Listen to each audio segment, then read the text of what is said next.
Olá, olá, seja muito bem-vindo, bem-vinda a mais um videozinho nesse canal e hoje você vai descobrir as pegadinhas que mais caem na prova de matemática do Enem. Então, vem comigo. Show de bola! Antes de mais nada, se você já me conhece, você sabe que eu sempre entrego conteúdo de qualidade, então já senta o dedão no botãozinho de curtir, se inscreva no canal e clique na descrição desse videozinho aqui para você participar das lives que acontecem toda segunda-feira, 7 horas da noite. E se você não me conhece, não curte esse videozinho ainda e nem precisa se inscrever no canal. Simplesmente assista esse vídeo.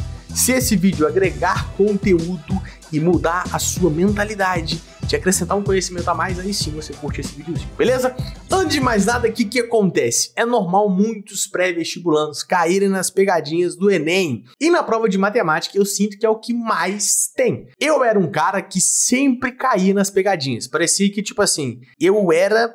Não tem como, parecia que eu era esquisito, porque todas as questões que eu errava era pegadinha, era distração, era distrator que tinha nas alternativas, eu achava o X tinha que marcar o Y, eu achava metro tinha que marcar centímetro, e eu sempre tava errando. E aí, o que acontece? Eu fui descobrindo que as pegadinhas do Enem na provinha de matemática seguem um padrãozinho. E à medida que você vai descobrindo esses padrõezinhos, vai ficando mais difícil de você cair nessas pegadinhas, porque você vai identificando elas. Basicamente, há duas formas de você reduzir os erros por pegadinha no Enem. A primeira é você descobrir quais são as pegadinhas e distratores recorrentes, ou seja, você vai entendendo os padrõezinhos do Enem, isso evita você errar. E a segunda forma é você aplicando uma estratégia avançada de prova que eu ensino, que basicamente você vai refazer e revisar algumas questõezinhas. Inclusive, eu já tive alunos relatando que já conseguiram aumentar 6, 7 acertos em um simulado com essa estratégia. Mas não é o caso desse videozinho aqui, eu vou estar te ensinando simplesmente as pegadinhas mais recorrentes, para você já bater o olho e falar, isso aqui eu não posso cair porque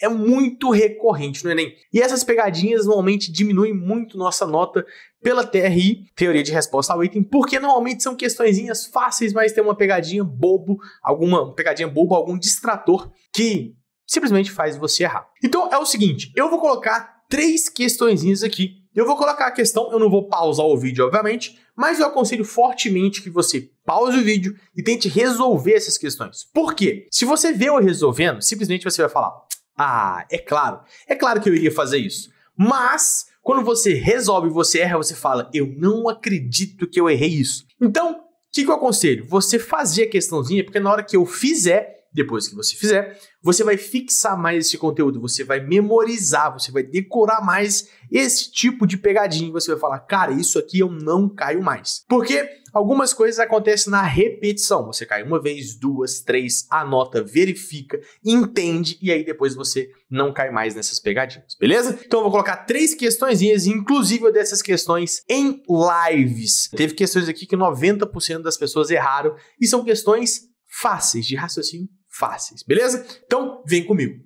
A primeira questãozinha é essa daqui. Lembrando que são 3 questões de matemática básica muito simples, tá? Uma editora de jornal tem 7 profissionais responsáveis pela produção de 35 mil exemplares todos os dias. Após a ocorrência de mortes devido à gripe suína, a procura por informações a respeito dessa gripe aumentou bastante. E o jornal teve que aumentar sua produção para 65 mil exemplares. Então, antes tinha 7 funcionários, para produzir 35 mil exemplares, agora ele está querendo produzir 65 mil. O número de contratações cresce proporcionalmente em relação ao número de exemplares produzido. O número de novos funcionários que a editora teve que contratar foi. Então o que a maioria das pessoas fazem? Chega aqui e fala, Felipe, é só fazer uma regra de 3. 7 funcionários ou profissionais conseguem produzir 35 mil exemplares. Mamão com açúcar.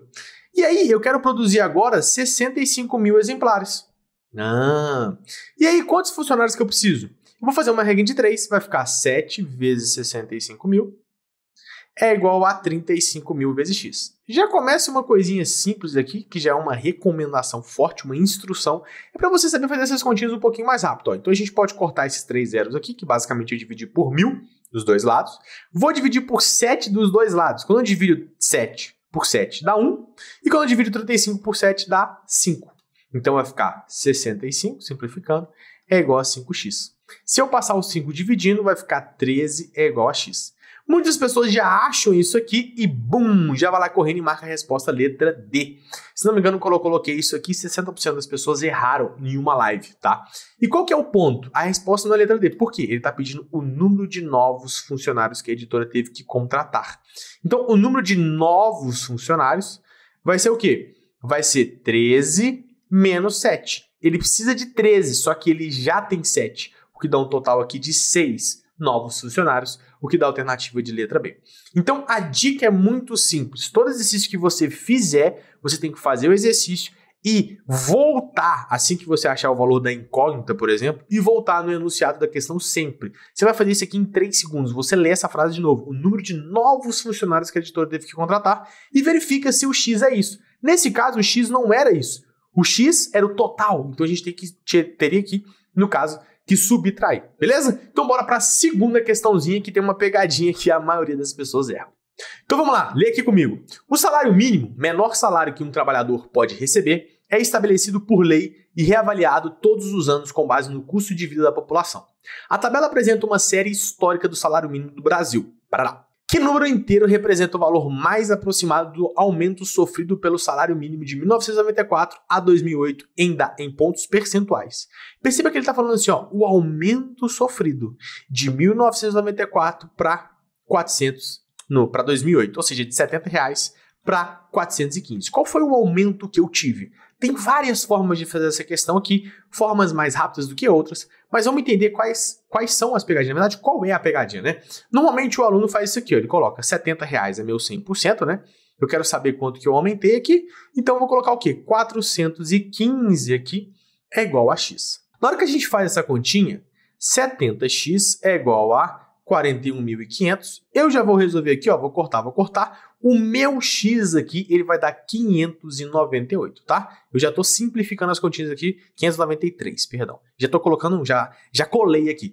4.150 dividido por 7 dá 593, beleza? E aí a pessoa vai achar o X e vai falar, opa, então a respostinha é letra C. Uma galera marca a letra C. Só que não é letra C. Por quê? Se o X é 593... Vou colocar aqui, ó, 593. A pergunta é, qual foi o aumento percentual aqui? O aumento percentual aqui foi 493%. Eu saí de 100% para 593. Então, a minha resposta é letra E. Felipe, tem mais uma forma de fazer. Eu posso colocar 70, tá, para 100%. E colocar já o aumento, em vez de eu achar o total aqui e depois ter que subtrair de 5%, eu já posso colocar o aumento. Qual que é o aumento? De 70 para 415, eu estou aumentando quanto? 345, se eu não tiver errado as contas, 345, isso mesmo. Tá para X. Aí sim o meu X aqui, eu vou estar achando o quê? 493%. Aí eu já posso marcar a respostinha porque eu já estou achando o aumento, porque eu aumentei 345. Tá? Lembrando que tem umas formulazinhas que a gente pode fazer mais rápido, eu posso arredondar os valores aqui, em vez de ser 415 para 420, porque as continhas são mais rápidas, e eu posso fazer isso simplesmente pelas alternativas aqui, porque os valores estão bem distantes um dos outros. Tranquilo? Mas eu não vou entrar nesse ponto aqui agora, porque a gente tem que aprender técnicas de arredondamento, que não é o caso desse videozinho aqui. Então, bora para mais uma questãozinha, e essa aqui muita gente errou. Vem comigo. Show de bola, bora para a última questãozinha. Lembrando que se você está aqui até agora é porque você já aprendeu alguma coisa com certeza. Então já curte esse videozinho, manda para alguém, se inscreve no canal e também se inscreve no grupo das lives para você participar e receber conteúdo de qualidade. Fechou? Bora lá. Nos últimos anos, a frota de veículos do Brasil tem crescido de forma acentuada.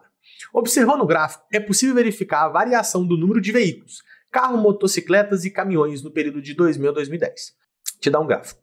Projeta-se que a taxa de crescimento relativo no período de 2000 a 2010 mantenha-se para a década seguinte. Qual será o número de veículos no ano de 2020? Eita! E aí qual que é a pegadinha, né? As pessoas esquecem isso aqui, taxa de crescimento relativo, que corresponde à porcentagem, diz respeito à porcentagem, aumento percentual. Quando a gente começa a falar de taxa e começa a falar relativo, é porque a gente está falando de porcentagem.